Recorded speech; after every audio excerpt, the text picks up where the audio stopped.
natin para sa lagay ng ating panahon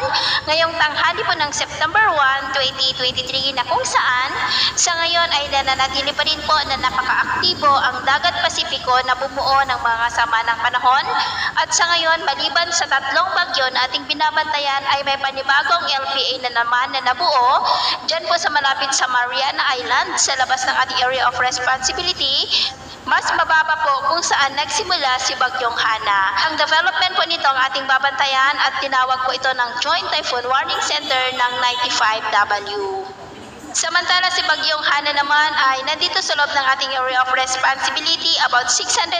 km northeast ng Bascot, Batanes. Lumakas na naman po at nasa typhoon category na nataglay ang lakas ng hangin na umaabot po hanggang sa 130 km per hour habang patuloy pong pagkilos nito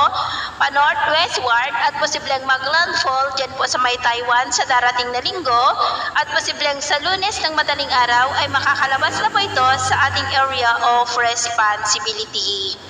Samantala, si dating Bagyong Goring naman ay kasalukuyan na po na nagdudulot ng masungit na panahon sa ilang bahagi po ng southern part ng China at posibleng mamayang gabi ay tatama po dyan sa may Hong Kong at Macau. Kaya atin pong mga kababayan na nandyan ay iba yung pag-iingat po. At sa atin pong long range forecast ay wala naman pong nakikitang bagyo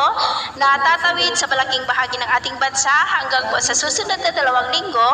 pero posible pa rin ang pamumuo ng mga sama ng panahon at ang development po na mga ito ang ating babantayan.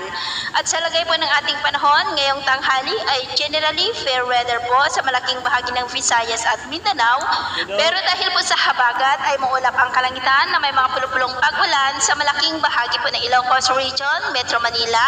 Central Luzon, ilang bahagi ng Cordillera, Calabarzon, ilang bahagi ng Mimaropa,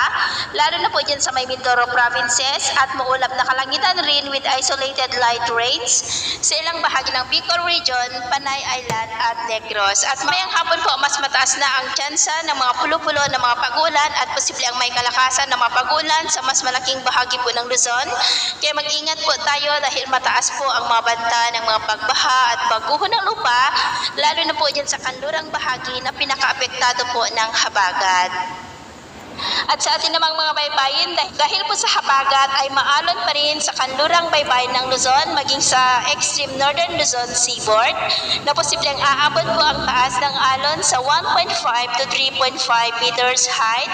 Kaya iwasan po muna natin ang papalaot lalo na po sa mga may kulay pula para mas makaiwas sa mga sakunang pang